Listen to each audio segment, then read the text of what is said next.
Manipis. Minsan, ew, madungis. Pero masarap. Mwah, ikis. Sexy time na. Sexy Mega! Tulad ng title ng kanta na yan, Shallow. In Tagalog, mababaw. Ikaw ba to?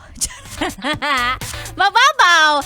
And there's nothing wrong with that, yes, friend. Ano naman kung mababaw ka lang na klase ng tao? Mababaw as in, madaling patawanin, kasi mababaw ang kaligayahan. Diba yun nga yung mas masarap kasama? Mag-joke ka kahit corny, tatawa yan. May mga tao kasi akong kakilala, sobrang complex mag-isip. Pag nagbigay ka, nagsabi ka ng joke, gusto i-explain pa. Parang timang naman to. Nag-joke ako, i-explain ko pa yung joke ko. Ano yun? Pangit ka banding. Pero ang mga mabababaw, madaling patawanin, mababaw ang kaligayahan.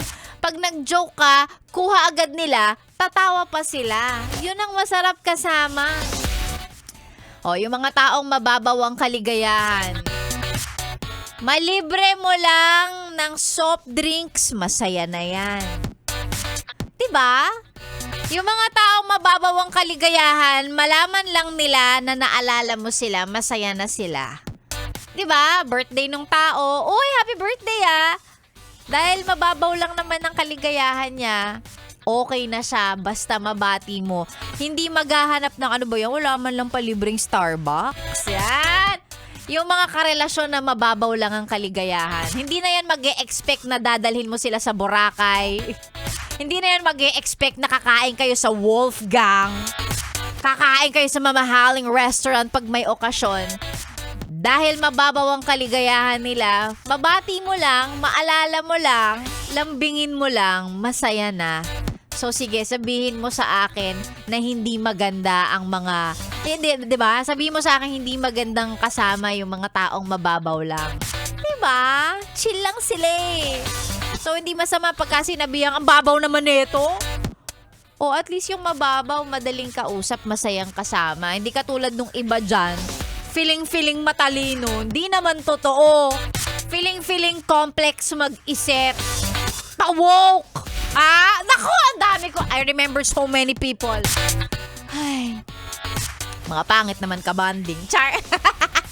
And speaking of mababaw, madaling patawanin, madaling pasayahin. Alam ko, yes, friend, madali ka lang din pasayahin. Lalong-lalo na kapag ka nalaman mong, eto na po, ang tsansa mong manalo na...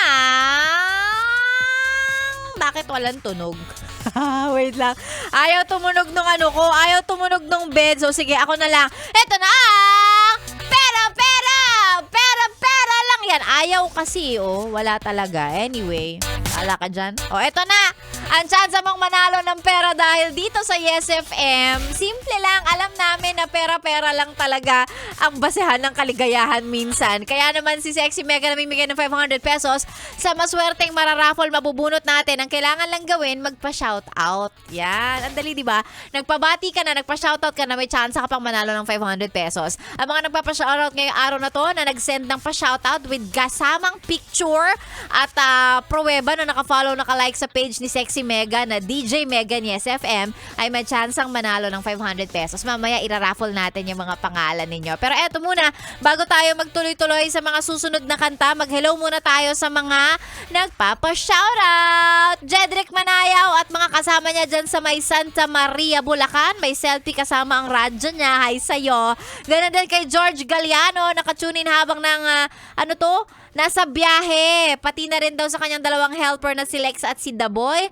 Pa-shoutout sa inyo. Si Iram Lee. Hi sa'yo, Iram. Diyan sa Harshan Prince Dailani of Florida, Makati City. Hello po and thank you so much for listening. Ang mga pa-shoutout na isend lang po sa ating Facebook page.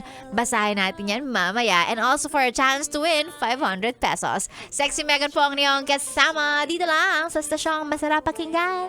This is 101.1. Yes, FM.